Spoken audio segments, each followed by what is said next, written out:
Good evening. With 23 days to go until polling day, ENCA's live rolling coverage continues tonight in Cape Town as we once again focus on critical issues, this time in the Western Cape, in a debate in association with the Cape SA Jewish Board of Deputies.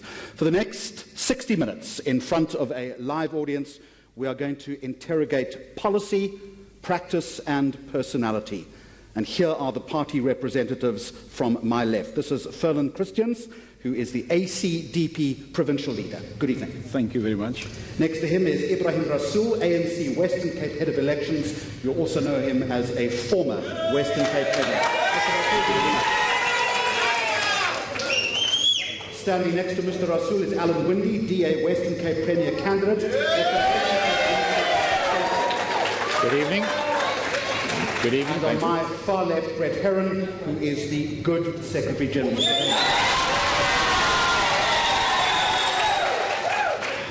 Now, the format tonight is a simple one. It's to get the representatives to lead the discussion driven by questions from myself.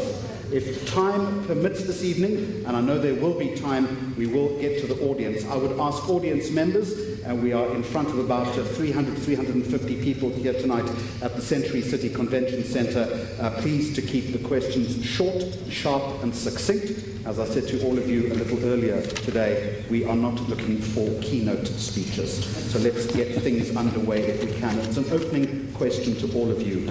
We have something in the region of 14.7 or 15 million registered voters in South Africa, and 55% of those voters are female.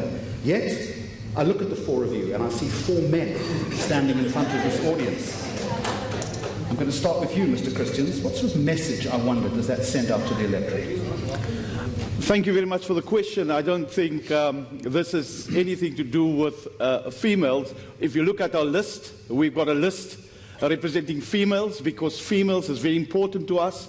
And that's why you'll see even when it comes to our policies and when it comes to safety, we are worried about our women and children. So this is no reflection of what we think of females. Number two is actually a female, and we have females in our top 10. We have females. We made sure that females are represented, and we as a party place females very high on our list. So this is not I'm just the leader and I'm the premier candidate. That was the decision of our people in the party that said that I must be the premier candidate, but we are represented in a national and provincial level. And no doubt, Mr. Rassol, you'll say exactly the same thing.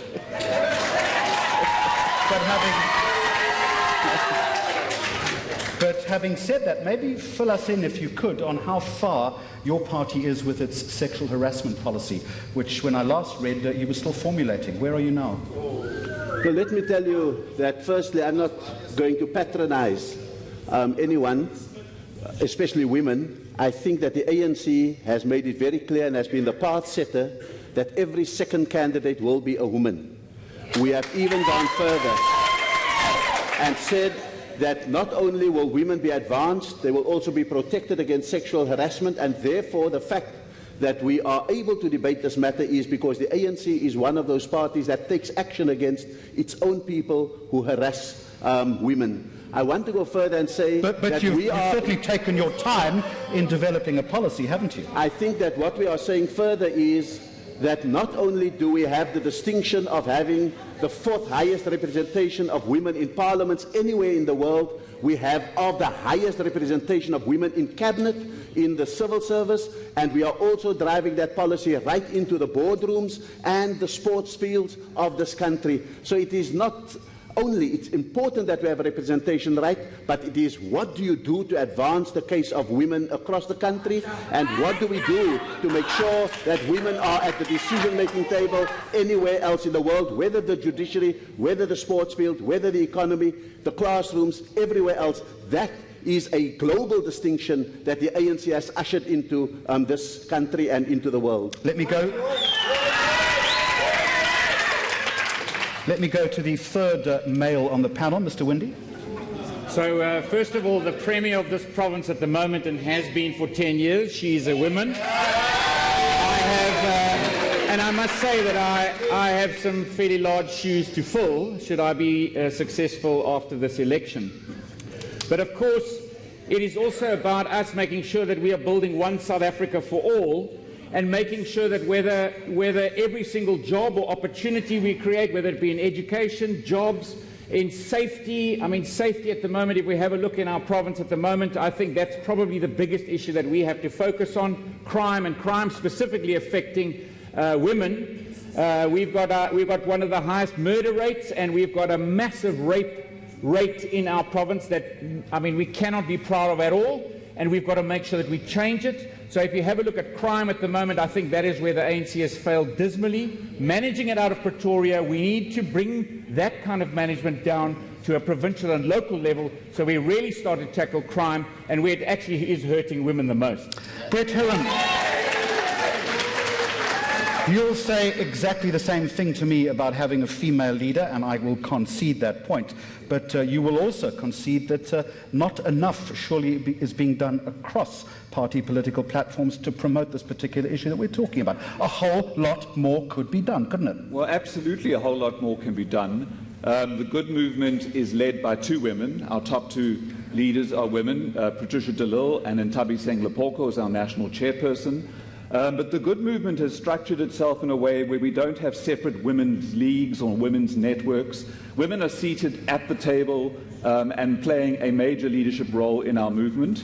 And if you read the Mail and Guardian of Friday, you will see that women feature in our manifesto right at the top, beating all of the other parties in terms of how we've placed women and women's issues in our policies and in our manifesto, including the feminization of poverty, gender inequality when it comes to pay, and the sexual and physical violence that women experience. So women and women's issues are at the heart of our policies and in our structures and in our leadership. I hope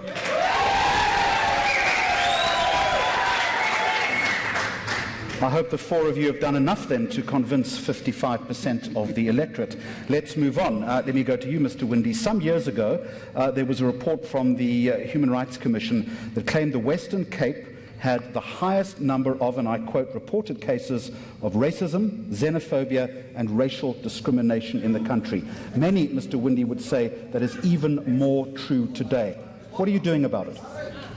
So I think, and I started off by talking about crime, and specifically, you know, the crime in our region is something that is out of control, and we have to change that. We have to change the system and the way that we budget for it and the way that we manage for it. And whether it is, you know, crime, and as I said earlier, against women and rape and abuse of women, which at the moment in our system says that 39 people, women a month are abused. And quite frankly, if we look at the numbers and we go to, I visited one Tutuzela Centre in this province. We have 7 of the 150 police stations in this province. And of the 300 cases that present every single month there, only 150 of the cases are prepared to even raise the issue around laying a charge or something to do with criminality. And then, of course, when you add that, and I can hear the audience saying, and what about racism?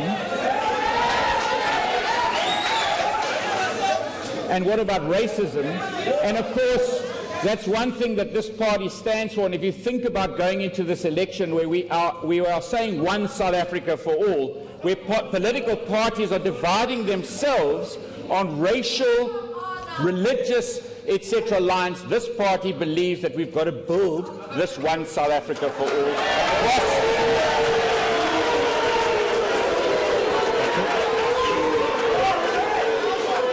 The issues, Mr. Winde, that I've just raised, you have said are out of control. That was the phrase that you used. But a lot of that has happened under your party's watch, hasn't it?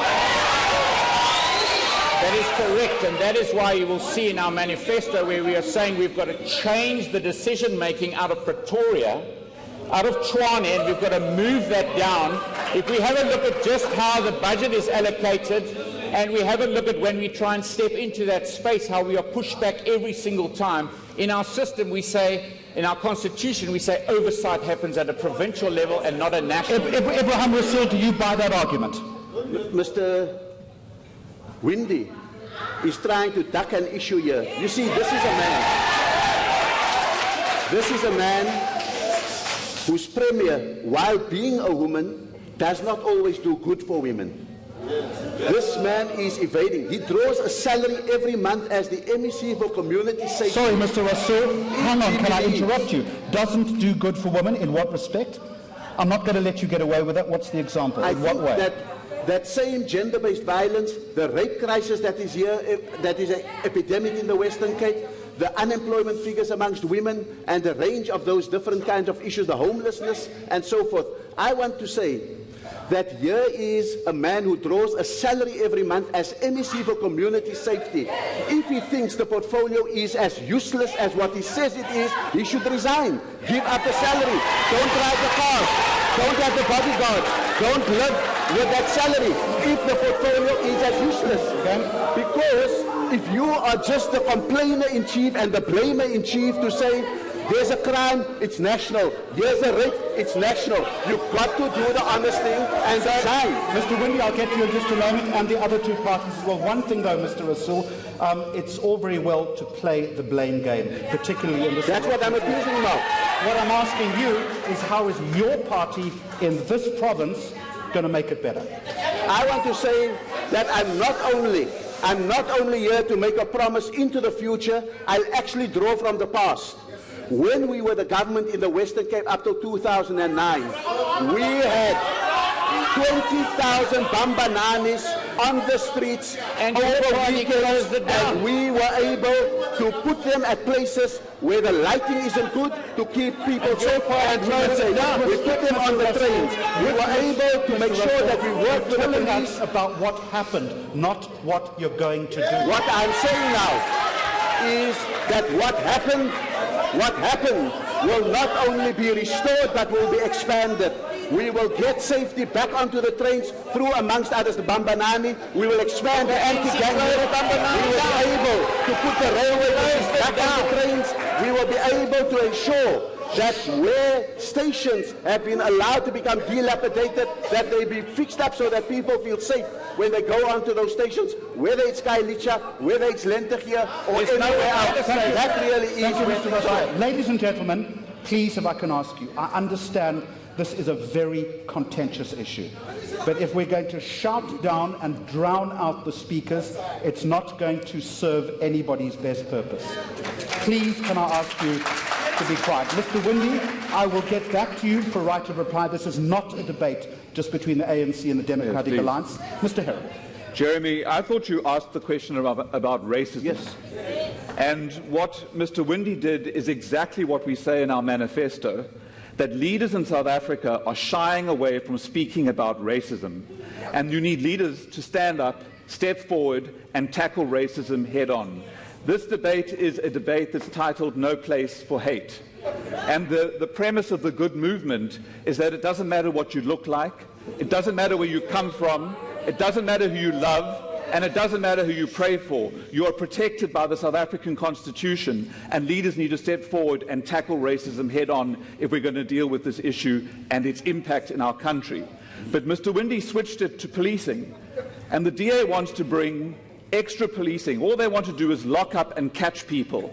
But that is not going to solve the crime problem in our country. What has to happen is the socialization and getting to the root causes of crime if we're going to address crime.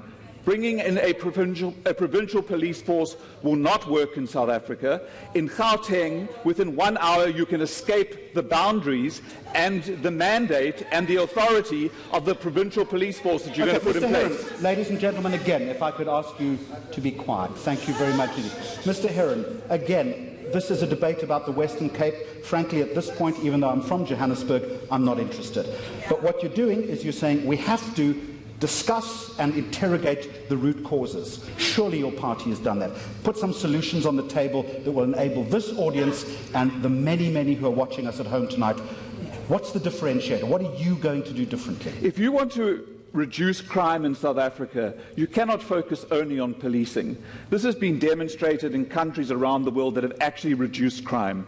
If you go to Colombia, a country that had the worst crime rate in the world, the way that they reduced crime in a city like Medellin in Colombia was by combining policing with social interventions. And they reduced the murder rate in Colombia by 82%. Combining with social interventions, what does it mean? Social interventions, one of the things that they did was to build a community facility in the heart of the informal settlements in Medellin, a library, a community facility, social programs. You cannot just focus on policing. You need to have social interventions that will deal with the root causes of crime, otherwise you're going to fail. You cannot do one without the other. So, in other words, Mr. Herron, your solution is to build more libraries, but libraries in the Western Cape, if I'm not mistaken, close at 4 p.m. anyway, don't they? It's not only about libraries. Social interventions are more than just infrastructure. It is social services, and we need to deal with the history of our country and the deprivation and the poverty and the fact that people do not have services, people do not have access to public transport. Where does the money come from, Mr. Herron? You know, South Africa is not a poor country. I've just travelled through the Northwest, a country that is rich in mineral resources, and the people in the Northwest are living in the most impoverished conditions, despite those mineral resources. So there is money in South Africa. It has been wasted through a bloated government, a massive cabinet, and obviously through theft. Thank you very much. Mr. Christian, you've been listening closely to these three gentlemen. It's your turn now. Do you have any better ideas? I'm looking for ideas. I know that safety is top priority. Just today, I came from The Hague, where they told me 7 guys were killed at the same time. I've been to Paarl yesterday, all over. We're talking Western Cape. These guys are taking it countrywide. I'm bringing it to Western Cape. Western Cape, we are governed by Section 206, subsection 3 in the Constitution. It gives the province oversight over the police. But as the ACDP, we are saying you can reduce crime with the sections in the Constitution. Because what the DA government is failing to do, they've got a small budget of 359 million when it comes to community safety, out of a 67 billion budget. That is unacceptable. And you're asking where we're going to get the money. There is enough money. Because the MEC of Finance said, we want to give 30 million to municipalities that performs good. Mustn't municipalities do their work in any case? So if you look at 30 municipalities in the Western Cape, it's 900 million rand, much more than our security government budget. So the DA is not serious when it comes to the safety of our people. Not serious. Now, I don't want to continue with this because solutions you ask. Very quickly, I'm giving you 30 seconds. Yeah, solutions is very easy. We have neighborhood watches that are under-resourced. They get a small petty budget with neighborhood watches. That's the first one. The second one that's very important. So when we resource, we have a lot of neighborhood watches. And last year I said to Dan Plato, how many members are you going to have? They said 20,000. We only have 14,000 now. We need to resource our community police forums. We need to. Time is up now. Thank you very much indeed. Right, Mr. Winde, I'd like to come back to you. We are being hosted tonight by the Cape SA Jewish Board of Deputies. They are running a campaign at the moment, and this was referenced a little earlier, No Place for Hate. It's a question to all 4 of you. How will your party, Mr. Winde, create an environment for all communities to feel protected and safe from hate, which we know has become something of a scourge in this country? So in the previous discussion, you heard about policing and oversight in a provincial space. And of course, we speak about policing and the criminal justice system, which sits on the right-hand side of the spectrum, but across to the other side of the spectrum is a prevention space. And that is about values, that is about how society, whether it be our churches, whether it be our religious organizations, whether it be civil society, and we need to be spending a lot more time in the civil society space if we're going to get the prevention right in building. And of course that brings in the no place for hate, but it also brings us back to this biggest issue that we're talking about, which is crime. And crime is a massive spectrum. We speak about rape and murder on this side, corruption, which is out of hand in the middle, and of course, how do we change this? And I must also use this opportunity, because you did say I could have a right to reply, where the ANC said that we got rid of Bambanani. In actual fact, it's when Mr. Rassol here was removed from office, when he was fired by the ANC, is when the Bambanani was closed down by the ANC. But what we have done is put in place is a piece of legislation, the only province in South Africa with oversight legislation for this space. We're the only province with it. We have also got within that legislation those neighbourhood watches that I've been speaking about, the only province with accredited neighbourhood watches. We've got over 300. Now we're sitting at 17,000. I see the shaking of heads. I accredited 22 just on Friday evening. We have then started our own base from underneath. This municipality that we're in right now budgets more than 2 billion rand into this space so that we can create a safer environment. Right. Okay. And getting back to the main point, where a province has oversight of a national competency, we have the only democratically elected regional government in the world that has that system. Right. Mr. Rassol, we've got to swing it on. Thank you. Again, I am very cognizant of time.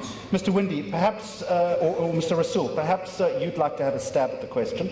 In case you've forgotten it, let me remind you again. Let's not get sidetracked by crime and crime statistics all the time. Again, how will your party create an environment for all communities to feel protected and safe from hate? Try and answer the question. Don't give me statistics. I think that what we can say is that we want to find an upgraded version of making the province a home for all. And within that, I would want to say that the biggest preventative measure in that is, and the recipe for social cohesion, is to prevent a premier from glorifying colonialism and calling people who come in immigrants and migrants. Because once one demonizes the other, one creates the conditions for attacks on those kind of people. What we need to be able to do, secondly, is to be able to ensure that we build that kind of cohesion amongst people by eliminating racism, tackling it and not justifying it. When farm workers are evicted from farms, let us protect them and let us not say that they are at the mercy of the farm owners just because they have come to the end of their usefulness. When we come up and we say, let's give our people decency and a minimum wage, don't say that you oppose a minimum wage for our people. When we say, let's give people sustainability in their lifetimes, let's not say we endorse seasonal work. Let us give people enough money to earn throughout the year through all of those kind of things. And especially make sure that there is not racially unequal services. You cannot have sewage running in Guguletu and in Rosedale in George and then 5 toilets a house in Constantia. You cannot have roads that go nowhere in Slangerefield, and you can have a retarding of roads as it is happening today in Pinelands. Thank you, Mr. Let us not create racial imbalances. Brett Herron from the Good Party. Well, you know, Jeremy, I did say it earlier, but we have to remind ourselves that the DA and the ANC have been in government in South Africa for 2.5 decades, and with the 1.5 decades for the other, and they have failed to build a united, transformed, non-racial South Africa. No, Jeremy, you have to start with the values. Ladies and gentlemen, again, if I could have your attention, please. I don't know why the DA doesn't like to hear the truth. Pointless coming to a debate like this unless you hear what the candidates have to say. Am I correct? Thank you. The governments we've had have failed to build a transformed, united, non-racial South Africa. And you have to start with what you believe in, and you have to really believe in Herron, those values. again, with respect, could you tell us not what the other parties have not done, but what your party is going to do? I'm getting there. But these parties have had the opportunity over 2.5 decades to do it and have failed to do it. And as I said earlier, our movement starts with the very premise that it doesn't matter what you look like, it doesn't matter who you pray to, it doesn't matter who you love, and it doesn't matter where you come from. You are protected by the South African Constitution. The South African Constitution has Chapter 9 institutions which are designed to build this united, transformed South African common identity. And we need to make use of those Chapter 9 institutions, not to react to complaints only, but to also do proactive programs to build a united South Africa where people are identifying as South African and not as white, black, coloured or Indian. Mr. Christians, thank you very much indeed. Thank you very much. If I could remind you of the question, okay? It's about creating an environment where there is no hate. So perhaps you won't give us a laundry list of what the other parties have done wrong, but tell us what you're going to do. Well, I was one of the first people that went to the Cape Jewish Board of Deputies to sign that pledge. So I was one of the first persons to sign the No Place for Hate pledge. The second thing is, you see, we have politicians that speaks hatred. And as leaders, we must speak about unity, we must unite people and love one another. We are party based on biblical principles. We are party based on loving one another. So we should have peace, we should have love, and we should love one another. We are one of the only parties that tells people, listen, this is a home for you. The ACDP is a home for you because here we love one another, and we are one of the parties that speaks reconciliation. We need one another to build this country and take this country forward. If I can just close with this, my president, Reverend Kevin Messer, is very good in saying this. He says, when you have a keyboard, you need the black notes and the white notes. So we need everybody to build this country to a prosperous nation. Thank you very much indeed. And thank you for quoting Stevie Wonder and Paul McCartney. When we continue in our live debate from Cape Town this evening with the ACDP, the ANC, the DA and the Good, we're going to look at issues of change in demographic, migration from the Eastern Cape. We're going to look at transport. We're going to look at housing when we continue.